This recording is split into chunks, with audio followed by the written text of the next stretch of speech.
Hello everybody, this is Tofail Haq and welcome back to my YouTube channel and again I'm back with another topic. আজকের এই spoken English ক্লাসে আমি তোমাদের সঙ্গে share করতে চলেছি am is are দিয়ে কিভাবে ইংরেজিতে ইন্টারোগেটিভ সেন্টেন্স তৈরি করতে হয় সেই নিয়ে আলোচনা করব। মানে am is are দিয়ে ইংরেজিতে কিভাবে প্রশ্নবোধক বাক্য তৈরি করব আমরা, ঠিক আছে? সেই নিয়ে আজকের এই ভিডিওতে আলোচনা করব। ওকে, ভিডিওটিকে শেষ পর্যন্ত দেখুন এন্ড ভিডিওটি দেখার পর অবশ্যই তোমরা am is are দিয়ে কিভাবে মানে ইন্টারোগেটিভ সেন্টেন্স তৈরি করতে হয় সেই সম্পর্কে একদম খুব সহজে শিখতে পারবে। So stay connected with me till the end end let's get started. Okay, so আমরা দেখে নাও যে কি আছে। তো প্রথম টাইটেলটা হচ্ছে am is are দিয়ে প্রশ্নবোধক বাক্য তৈরির নিয়ম। মানে আমি ভিডিওতে স্পেশালি কিছু নিয়ম তোমাদের সঙ্গে শেয়ার করব। হ্যাঁ, যে নিয়মটাকে ফলো করে, যে ফর্মুলাটাকে ফলো করে তোমরা কি করে বলো তো মানে ইন্টারোগেটিভ সেন্টেন্সেস তৈরি করতে পারবে am is are দিয়ে। ক্লিয়ার? ওকে, তো তাহলে টাইটেলটা আমরা বুঝতে পারলাম। এবার আমরা দেখে নেব যে am is are দিয়ে যে আমরা মানে বাক্যগুলোকে গঠন করব সেটা কোন টেন্সে হবে। সেটা হবে প্রেজেন্ট কন্টিনিউয়াস টেন্সে। প্রেজেন্ট কন্টিনিউয়াস টেন্সে, ঠিক আছে? তো তাহলে এই যে আমরা যে এই যে বাক্যগুলি নিয়েছি, দেখে নাও এই বাক্যগুলি সবই কিন্তু প্রেজেন্ট কন্টিনিউয়াস টেন্সে রয়েছে। যেমন দেখে now I am eating rice, মানে কি আমি ভাত খাচ্ছি, মানে একটা অনগোয়িং কাজ বোঝাচ্ছে, right? They are going to Kolkata, তারা কলকাতা যাচ্ছে। We are going to school, আমরা স্কুল যাচ্ছি। মানে এই প্রত্যেকটা সেন্টেন্সে এখানে কি রয়েছে, একটা অনগোয়িং অ্যাকশনকে বোঝাচ্ছে, একটা অনগোয়িং কাজকে বোঝাচ্ছে, ঠিক আছে? তার মানে কি এই সেন্টেন্সগুলো কোন টেন্সে আছে? প্রেজেন্ট কন্টিনিউয়াস টেন্সে রয়েছে। আর এই সেন্টেন্সগুলিকে কিভাবে ইন্টারোগেটিভ করতে হবে সেই নিয়মটা আমি তোমাদের সঙ্গে শেয়ার করব। যেমন করে এখানে বলছে আই অ্যাম ইটিং রাইস, আমি ভাত খাচ্ছি। তো এটাকে যখন আমরা ইন্টারোগেটিভ করব, মানে আমি কি ভাত খাচ্ছি, তখন এটা কি চেঞ্জ করতে হবে। ওকে, যেমন বলছে দে আর গোয়িং টু কলকাতা, তারা স্কুল যাচ্ছে, মানে তারা কলকাতা যাচ্ছে। তাহলে এটাকে আমরা যখন ইন্টারোগেটিভ করব কি হবে বাংলাতে? তারা কি কলকাতা যাচ্ছে? তো এই যে তারা কি কলকাতা যাচ্ছে মানে কি বাংলাতে এটা একটা হয়ে গেল প্রশ্নবোধক বাক্য। তো এই বাক্যটাকে মানে ইংরেজিতে কিভাবে মানে প্রশ্নবোধক করে তুলবো। ওকে, সো আর এটা নয়, একটা জিনিস আমি বলে দিই যে এটা নয় যে শুধু প্রেজেন্ট কন্টিনিউয়াস টেন্সে am is are এর ব্যবহার করা হয়, ঠিক আছে? আরো ওই সে ভিডিও শেষে আমি সেটা আলোচনা করে দেবো যে আর কোন কোন সেন্সে am is are কে ব্যবহার করতে হয়। Okay, so stay connected with me till the end. তো আমরা প্রথমে গঠনটাকে দেখে নিই। তো প্রশ্নবোধক মানে am is are দিয়ে প্রশ্নবোধক বাক্য তৈরি করার যে ফর্মুলাটা রয়েছে সেই ফর্মুলাটা, সেই গঠনটা, সেই স্ট্রাকচারটা আমরা বলে দিচ্ছি। তাহলে কি হবে? am is are, তাহলে কি দেখতে পাচ্ছ am is are থাকবে প্লাস কি থাকবে? সাবজেক্ট থাকবে। তারপরে কি থাকবে? v1 থাকবে প্লাস কি থাকবে? ing থাকবে প্লাস কি থাকবে? অবজেক্ট থাকবে। দেখে নাও স্ট্রাকচারটা আমি আবার বলে দিচ্ছি। am is are তিনটের মধ্যে একটাকে নিতে হবে। মানে যখন আমরা প্রেজেন্ট কন্টিনিউয়াস টেন্সের বাক্যগুলোকে ইন্টারোগেটিভ করব তখন আমাদেরকে এই ফর্মুলাটাকে অ্যাপ্লাই করতে হবে। am is are থাকবে, am is are কোথায় থাকবে? প্রথমেই থাকবে। am is are মানে তিনটের মধ্যে একটা থাকবে, যে কোনো ওটা সাবজেক্টের উপরে ডিপেন্ড করে নিতে হবে, ওটাও আমি আলোচনা করে নিচ্ছি। আর তারপরে কি থাকবে? সাবজেক্ট নিতে হবে। মানে am is are এর পরে পরে কি নিতে হবে? সাবজেক্ট থাকবে। তারপরে v1 থাকবে, তার সঙ্গে প্লাস ing থাকবে, অর্থাৎ ভার্বের এক নম্বর ফর্ম থাকবে প্লাস তার সঙ্গে কি থাকবে? ing ফর্মে থাকবে। ওকে, তারপরে বাকিটা অবজেক্ট থাকবে। ক্লিয়ার? ওকে, তো দেখে নাও এখানে কি রয়েছে, যে এখানে বলছে আই অ্যাম ইটিং রাইস, তার মানে কি বলছে? আমি ভাত খাচ্ছি। এটা বাংলা অর্থ কি হবে? আমি ভাত খাচ্ছি। এবার যখন আমরা এটাকে করব যে আমি কি ভাত খাচ্ছি, তো এটাকে যখন ইন্টারোগেটিভ করব তখন কি করতে হবে? এটাকে ইন্টারোগেটিভ করতে তখন এই অ্যামটা সামনে চলে আসবে। একদম খুব সহজ, কিছু নেই। তাহলে কি হয়ে গেল? অ্যাম, তা অ্যাম বসলো। তো কি বলেছে এখানে দেখে নাও যে am is are তিনটার মধ্যে একটা নিতে হবে। তো সাবজেক্টের পরে যেটা থাকবে, ধরে নাও যে এখানে দে আছে, দে এর পরে আর আছে, তো আরটা সামনে চলে আসবে। উই আছে, উই এর পরে আর আছে, তাহলে আরটা সামনে চলে এলো। ঠিক আছে, হি ইজ আছে, তাহলে ইজটা সামনে চলে এলো। ওকে, তো আই অ্যাম ইটিং রাইস, তো এখানে কি আছে? আই এর পরে am আছে, তো কি হবে? আমটা যখন এটাকে ইন্টারোগেটিভ করব না তখন আমটা সামনে চলে আসবে। তো am তারপরে কি বলেছে? সাবজেক্ট নিতে হবে। সাবজেক্ট কি আছে এখানে? আই সাবজেক্ট রয়েছে, তাহলে am I, তারপরে কি হবে? ভার্বের এক নম্বর ফর্ম ইটিং, কি হবে? ing এর সঙ্গে যুক্ত হবে, ঠিক আছে? ইটিং মানে ing ফর্ম যুক্ত ভার্বের এক নম্বর ফর্ম দিয়ে দিলাম। তাহলে am I eating তারপরে কি আছে অবজেক্ট রাইস, তাহলে দেখে নাও am is are হয়ে গেল, সাবজেক্ট হয়ে গেল, v1 প্লাস ing হয়ে গেল প্লাস অবজেক্ট হয়ে গেল। তাহলে দেখতে পাচ্ছ আর শেষে কিন্তু অবশ্যই একটা ইন্টারোগেশন মার্ক দিতে হবে, মানে এই চিহ্নটা দেখে আমরা বুঝবো যে বাক্যটা ইন্টারোগেটিভ সেন্টেন্সে রয়েছে, রাইট। তাহলে দেখে now I am eating rice মানে কি আমি ভাত খাচ্ছি, তাহলে এবার কি হয়ে গেল অ্যাম আই ইটিং রাইস আমি কি ভাত খাচ্ছি, তাহলে দেখে নাও এটাকে আমরা কিন্তু ইন্টারোগেটিভ করে দিলাম। ক্লিয়ার, একদম সহজ, কোনো ঝামেলা নেই, রাইট। তারপরে কি রয়েছে দে আর গোয়িং টু কলকাতা, তারা কলকাতায় যাচ্ছে। এবার এটার মানেটা তো আশা করি বুঝতে পারছো, দে আর গোয়িং টু কলকাতা, তারা কলকাতায় যাচ্ছে। তো এটাকে যখন আমরা ইন্টারোগেটিভ করব তো বাংলাতে কি হবে, তারা কি কলকাতায় যাচ্ছে, মানে এই যে আস্কিং করছে একটা প্রশ্ন করছে তারা কি কলকাতায় যাচ্ছে, তো এটাকে এবার কি করব আর আছে আরটা সামনে চলে আসবে, মানে যেটা অক্সিলারি ভার্ব, রাইট, সেই ভার্বটা সামনে চলে আসবে। তাহলে আর তারপরে কি বলেছে আমি যার তিনটার মধ্যে একটা নিলাম, তো আর নিলাম, তারপরে পরে সাবজেক্ট বসবে, এখানে সাবজেক্ট কি আছে দে, তাহলে আর দে, তারপরে গোয়িং, বাকি সব সেম, তখন আর দে গোয়িং টু কলকাতা, দেখতে পাচ্ছ। তাহলে দেখো আর দে গোয়িং টু কলকাতা মানে কি তারা কি কলকাতায় যাচ্ছে, কত সহজ, একদম কোনো ঝামেলাই নেই, রাইট। তারপরে কি বলছে we are going to school, আমরা স্কুল যাচ্ছি, তাহলে এটাকে আমরা যখন ইন্টারোগেটিভ করব, ধরে নাও এবার আমি বলছি কি আমরা কি স্কুল যাচ্ছি, কি বলছি we are going to school, আমরা স্কুল যাচ্ছি, এটা হচ্ছে একটা অ্যাসার্টিভ সেন্টেন্স, আফার্মেটিভ সেন্টেন্স, রাইট। তো এবার এটাকে যখন ইন্টারোগেটিভ করব তখন কি হয় বাংলাতে আমরা কি স্কুল যাচ্ছি, তো এটা তখন করে দেব আর উই গোয়িং টু স্কুল, তাহলে আরটা আবার সামনে চলে আসবে। তার মানে আমরা কি বুঝতে পারছি যে যখন আমরা প্রেজেন্ট কন্টিনিউয়াস টেন্সে মানে একটা অ্যাসার্টিভ সেন্টেন্সকে যখন ইন্টারোগেটিভ করব অক্সিলারি ভার্বটা অর্থাৎ am is আর সামনে চলে আসবে, তারপরে পরে সাবজেক্ট বসবে, তাহলে আর বসে গেল, তারপরে সাবজেক্ট কি আছে উই আছে, তাহলে উই দিয়ে দিলাম আর উই, তারপরে বাকি সব সেম গোয়িং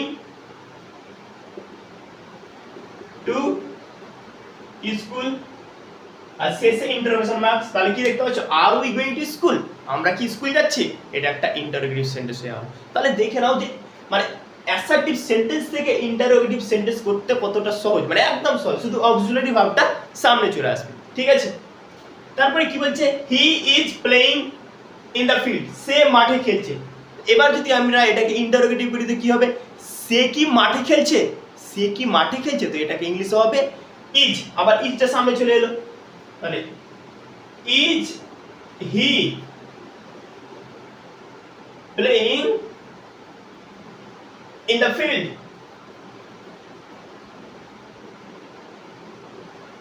দেখতে পেলে, তাহলে is he playing in the field, সে কি মাঠে খেলছে, দ্যাটস ইট, হয়ে গেল।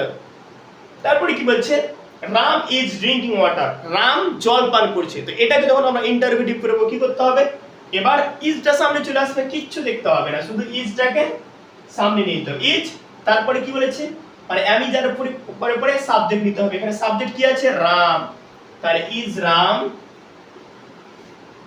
ড্রিঙ্কিং ওয়াটার,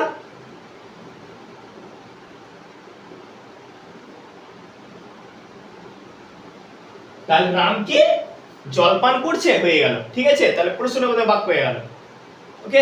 তারপরে কি বলছে you are writing a letter, মানে তুমি একটি চিঠি লিখছো, তো এটা যখন প্রশ্ন করবো তখন কি হবে তুমি কি একটি চিঠি লিখছো, তাহলে কি করতে হবে আর যেটা রয়েছে সামনে চলে আসবে, তাহলে are you writing a letter, কিচ্ছু নেই, একদম সহজ, are you writing a letter মানে তুমি কি চিঠি লিখছো, হয়ে গেল। তারপরে কি আছে শ্যাম ইজ সিঙ্গিং এ সং, মানে শ্যাম একটি গান গাইছে, তাহলে এটাকে যদি আমরা বাংলাতে প্রশ্ন করি মানে শ্যাম একটি গান গাইছে থেকে যদি আমরা বলি দেখি শ্যাম কি গান গাইছে, তাহলে এটা ইন্টারোগেটিভ হয়ে গেল, মানে প্রশ্নের মধ্যে বাক্য হয়ে গেল। তো এটাকে কি করে কিভাবে করব আবার ইজটা সামনে চলে এলো, is Shyam singing a song, মানে শ্যাম কি গান গাইছে, হয়ে গেল, দেখে নাও। তাহলে আমি একটা জিনিস বলে দিই আই অ্যাম ইটিং রাইস, আমি ভাত খাচ্ছি, অ্যাম আই ইটিং রাইস আমি কি ভাত খাচ্ছি, প্রশ্নের মধ্যে they are going to Kolkata, তারা কলকাতায় যাচ্ছে, তারা কি কলকাতায় যাচ্ছে, are they going to Kolkata, right. We are going to school, আমরা স্কুল যাচ্ছি, are we going to school আমরা কি স্কুল যাচ্ছি, প্রশ্নের মধ্যে হয়ে গেল। He is playing in the field, সে মাঠে খেলছে, অ্যাসার্টিভ সেন্টেন্স, এটা একটা নর্মাল সেন্টেন্স। সে কি মাঠে খেলছে? Is he playing in the field, সে কি মাঠে খেলছে? Ram is drinking water, Ram জলপান করছে। Is Ram drinking water, Ram কি জলপান করছে? You are writing a letter, তুমি একটি চিঠি লিখছো। Are you writing a letter, তুমি কি একটি চিঠি লিখছো? দেখো প্রশ্নবোধক বাক্য হয়ে যাচ্ছে, clear? Sam is singing a song, is Sam singing a song, মানে স্যাম একটি গান গাইছে, স্যাম কি একটি গান গাইছে? তাহলে দেখে নাও আমরা অ্যাসার্টিভ থেকে আমরা এই পদ্ধতিটা ফলো করে, এই নিয়মটা ফলো করে কি খুব সহজেই আমরা ইন্টারোগেটিভ সেন্টেন্সে বাক্যগুলো তৈরি করে নিলাম, ক্লিয়ার? সো আমরা দেখলাম প্রেজেন্ট কন্টিনিউয়াস টেন্সে একটা অ্যাসার্টিভ সেন্টেন্সকে, একটা অ্যাফার্মেটিভ সেন্টেন্সকে কিভাবে ইন্টারোগেটিভ করতে হয় অ্যামিজ আর দিয়ে, সেটা আমরা শিখলাম। কিন্তু একটা জিনিস মনে রাখবে, এটা নয় যে প্রেজেন্ট কন্টিনিউয়াস টেন্সেই শুধু অ্যামিজারের ব্যবহার হয়ে থাকে। অ্যামিজারের ব্যবহার কিন্তু প্রেজেন্ট কন্টিনিউয়াস টেন্সের বাইরেও হয়ে থাকে। আর যেসব বাক্যগুলিতে অ্যামিজারের ব্যবহার হয়ে থাকে, মানে প্রেজেন্ট কন্টিনিউয়াস টেন্স ছাড়াও, সেই সব বাক্যগুলিকে এবার আমরা দেখব কিভাবে ইন্টারোগেটিভ করতে হয়। যেমন এই বাক্যটাকে দেখে নাও, he is a very powerful man, সে হয় একজন শক্তিশালী মানুষ। তো এই বাক্যটা কি প্রেজেন্ট কন্টিনিউয়াস টেন্সে আছে? না, এটা প্রেজেন্ট কন্টিনিউয়াস টেন্সে নেই। তার কারণ প্রেজেন্ট কন্টিনিউয়াস টেন্সের গঠন হবে কি, সাবজেক্ট থাকবে, অ্যামিজার থাকবে, প্লাস মেন ভার্ব থাকবে, মানে ভার্বের এক নম্বর ফর্ম থাকবে, আইএনজি থাকবে, যেগুলো এখানে কিছুই নেই, শুধু একটা অক্সিলারি ভার্ব আছে। তো এই বাক্যটা স্পেশালি প্রেজেন্ট টেন্সে আছে, ওকে? তো এবার এই বাক্যগুলিকে, এরকম ধরনের বাক্যগুলিকে কিভাবে আমরা ইন্টারোগেটিভ করব? তো কি বলছে, he is a very powerful man, সে হয় একজন খুব শক্তিশালী ব্যক্তি বা মানুষ। তো এটাকে আমরা কিভাবে প্রশ্নবোধক বাক্য করব, ইন্টারোগেটিভ করব? তো ওই একই খুব সহজ একদম করতে, তার ইজটা আবার বাইরে নিয়ে নেব। Is he a very powerful man, হয়ে গেল। একই সেম পদ্ধতিতে হবে, ইজটা বাইরে চলে আসবে। Is he a very powerful man, মানে সে কি খুব শক্তিশালী মানুষ? এখানে একটা জিনিস নোটিস করো, শুধু ইজটাই বাইরে নিয়েছি কারণ এই সব বাক্যগুলিতে কিন্তু কি বলতো, মেন ভার্ব নেই, রাইট? শুধু ইজটাই ভার্ব, মানে অক্সিলারি ভার্ব দিয়ে এই বাক্যটা গঠিত করা হয়েছে। তো এখানে কি বলতো, মেন ভার্ব আইএনজি ফর্মে নেই, যেহেতু এটা প্রেজেন্ট কন্টিনিউয়াস টেন্স নয়, তো কি করে থাকবে, তাই না? তো যখন এরকম ধরনের বাক্যগুলিকে ইন্টারোগেট করব, তখন ইজটা শুধু সামনে নেব আর বাকি সব বসিয়ে দেব, আর শেষে interrogation mark. Is he a very powerful man, সে কি একজন শক্তিশালী মানুষ, ক্লিয়ার? এবার আমি এখানে বলছি যে there is a pond in our village. কি বলছে দেখো তো, আমাদের গ্রামে একটি পুকুর আছে, ক্লিয়ার? আমাদের গ্রামে একটি পুকুর আছে, তাহলে এখানে আমরা ইজ দেখতে পাচ্ছি। তো এবার এই বাক্যটাকে কিভাবে ইন্টারোগেটিভ করব? ওই একই মানে রুলস ফলো করব আমরা, যে কি একই রুলস ফলো করব বলতে কি, মানে এই স্ট্রাকচারটা ফলো করব না যে আমার ভার্বের এক নম্বর ফর্ম দিতে হবে, আইএনজি দিতে হবে। এটা নিয়ম প্রেজেন্ট কন্টিনিউয়াস টেন্সে যখন থাকবে তখনই হবে।